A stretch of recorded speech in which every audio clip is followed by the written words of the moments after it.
Hello and welcome to my channel. This is the fourth episode of the mini-series on how to use Reaper for EDM production. So I would like to briefly summarize what you have learned in the previous three episodes if you watched them. In those episodes we focused on setting up Reaper as a DAW for EDM production. Then we created a basic drum loop and we added bassline, vocals and lead and pad sounds. And in this episode we will use this basic loop to create a song structure, meaning that we will create the whole track from the loop. So let's get into it. So hello, here I am again sitting in front of my computer. There is a Reaper and our track in front of me. Now we will focus on, I would say, one of the most difficult parts of EDM track creation, the song structure itself and how to get out from the loop. This might be really tricky, but it's not that difficult, or at least it's not as difficult as it seems. We will be cheating a bit because I will copy song structure of one of my previous tracks and I will show you how to set up Reaper to do this. We will need to load the reference track and then copy the structure from that reference track. We will have to make some adjustments to the layout here. I will create one sub master track. I will name the track my master. And what I'm going to do is to group the tracks the way that all the tracks in the layout will become part of this sub-master track. So now you see that everything is grouped together in a way that this is in fact a master track and all other tracks are playing into this track.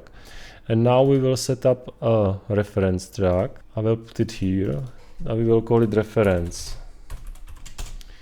And I will load my own track into a reference track. And the easiest way, at least for me, to work with a song structure and to somehow graphically mark different parts of the track is to use regions. I know my own track from the top of my head, so I know the parts right now. So this is the intro part. So I will just, highlight this area. You right click and then you create region from the selection. So when we look at the structure, there's some intro. Intro means that you hear usually just the drums and percussion. It's for the DJ to mix it in so he can basically blend the start of the track with the end of another track, usually if he uses two channels. Then this is the verse part. This is where the vocals and bass sounds usually kick in. And then the first break. The break introduces the main chorus usually, and then the main chorus, this is the part when the song is in its full potential. It has the most energy. There is a second break. I made it a bit longer in this particular case. Now it's like it drops in energy and then it gains energy and then it progresses into the second main chorus. There is something I would call a cool down where you still use some elements from the main chorus, but you are like taking the energy out. And then there is an outro which is similar to intro. It's usually just drums and percussions. And in this stage the DJ would mix in another track and he will be using intro from other tracks, so the tracks blend in nicely. So at this stage, this is, I think, pretty much everything that we need. We will focus just on the structure as such. So let's start from here. We have a basic loop and we want to extend it and combine certain elements included in the loop. So it creates this structure or something really similar. I think what's most important, or at least what works really well for me, is to start with the drums, bass and especially vocal. Vocal has to make sense. We had an advantage here that the vocal part is very rich when it comes to individual sounds. It is clearly divided between verse, some bridge part, chorus part, break part, chorus part, stuff like that. I think that it will start to make sense. So in a nutshell, we will work the way that we will focus on vocal, bass line and drums, and then if everything works together regarding these three elements through the whole track, then we will start adding other instruments and stuff like little transitions, drum rolls, sweeps and stuff like that. And then we are like sculpting the track this way. So we are focusing on the main, most important elements, and they have to work without everything else. And then we are adding everything else. Okay, so let's start with the kick part. I will unsolo it, I will mute this one. So you don't need to be afraid of like extending the kick to the whole track. We will then be taking it out, but for this purpose I think that we can do it this way. We will do the same with snare and hi-hat. Yeah, we will try it, and we can take stuff out afterwards. Okay. Percussion loop, we don't necessarily need it in this regard. And now we will add vocals in a way that it makes sense throughout the whole track. So okay, this is what it looks like. I made some adjustments. You see that I spread the vocals over the track this way. I made some adjustments when it comes to colors of the tracks. I usually have vocals in orange color, and they are under the drums. So you see it here. Bassline is under it, and then pad and lead sounds. Well, when it comes to intro and verse, it starts by this part. There is some variation, there are like 2 versions of it. Then real verse.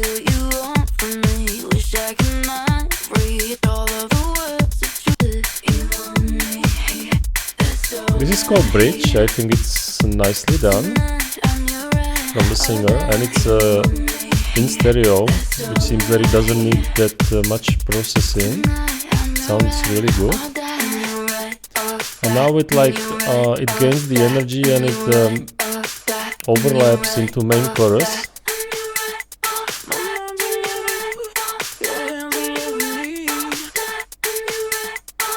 This is the chorus part.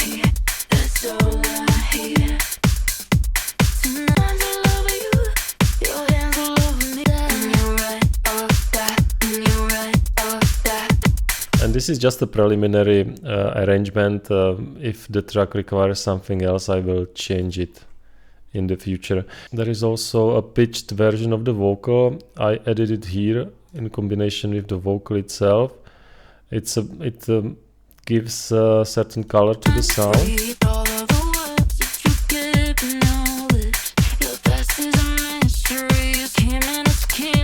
And this is the second break. There is some looping here.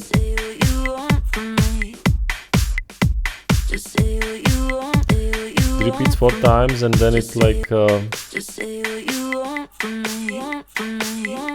loop tightens, and I can imagine some sampling stuff here, some modulation and LFO. It will sound nicely, I guess. Then I decided to repeat the verse in this part. It's called chorus part, but it's the singer will sing a verse part in the chorus part of the track. I think that it will make it a bit more interesting. And there is a real chorus part. I used version of the vocals with some effect over it. I think that there is some chorus effect in this part. There is a bit more variation in this part of the track, and then in the cool down section it will basically, the energy will go down, and then it transitions into outro. So this is the structure. I think that I'm reasonably happy with this arrangement when it comes to vocals. And now I will add the bass line. When I look at the bass line, I wanted to add some variation to the sound. This is, let's say, the first simplest variation of the bass line, and it comes in intro.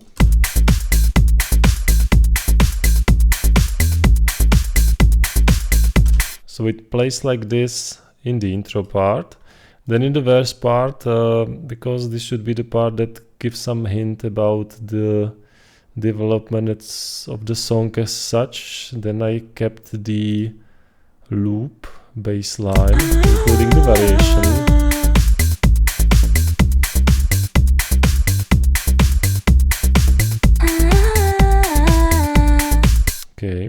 and I keep everything dry, including vocals. I will add effects later in the mixing/mastering stage. And then I continued in describing how I structure the bass line.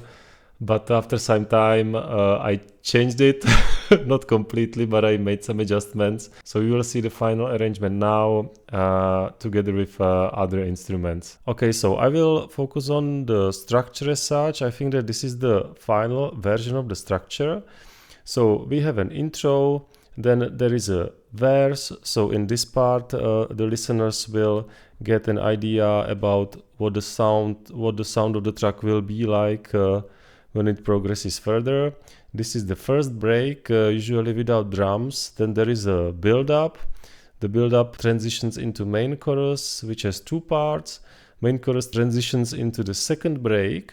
Then after second break, there is a build-up in energy, or at least will be, not now, but will be. And then the tracks usually start by the main chorus, but there might be a pause or something between the main chorus in order to make it a bit more interesting. Sometimes it fits the track better. So this is a part I named pre-chorus. Then there is a cool down and outro, so the energy goes down in this part, and in outro it's the part of the track which will be used by DJ to mix in another track. When I go through the individual instruments, you have already seen the vocals. I made some adjustments to the bass line. I originally wanted to have like 3 variations in the bass line, like main variations. There are just 2 variations, this one and this one, and the third variation which I'll be using in build-ups. At least I will use it in the second break, most likely. Then there is 4 variations in the pad sound. Then I created a second pad sound, which will start in the second part of the track. There is a first lead sound, which I used in the original loop. Second lead sound, also used in the original loop. I'm using it for transitioning from verse to break in this part, from main chorus to break in this part, and it's part of the cool down and outro. Then I introduce a lead sound, which will kick in the second part of the track in order to make it a bit more interesting. So that's pretty much it in a nutshell. And now we will go through the track and I will show you how it sounds in each of those parts. Okay, so this is the intro. It's basically, it's just the bass line and drums. Okay, and now there is a verse part.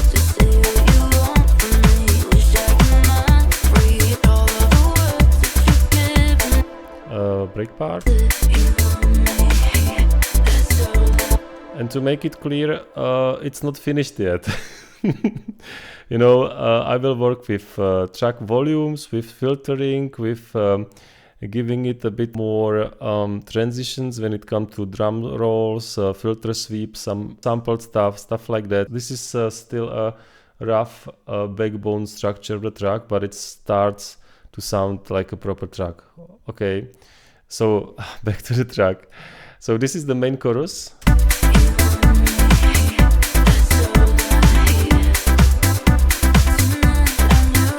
Then second part of the main chorus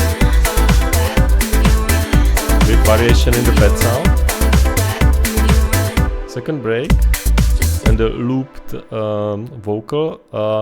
It doesn't match the tempo here, but this is just for demonstration purposes. I will put it into sampler most likely and do some LFO stuff with it, but for now it's okay. And there is that third lead sound, you know, first, second, third lead sound, which will appear here. So this is the pre-chorus. Just a basic version of the idea.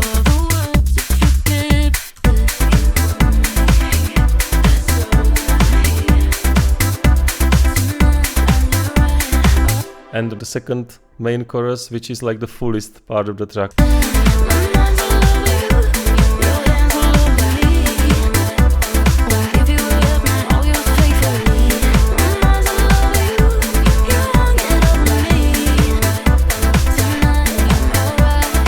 Then cool down.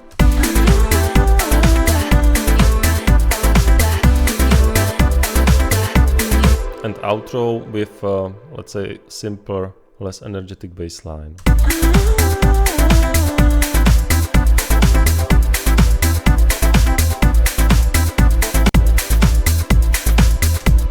Okay, so that's it for now. So this is the end of the video. I think that it went pretty well and I'm happy with the result. Next time we will focus on transitions, and by transitions I mean drum rolls, various filter and noise sweeps, and LFO modulated sampler stuff.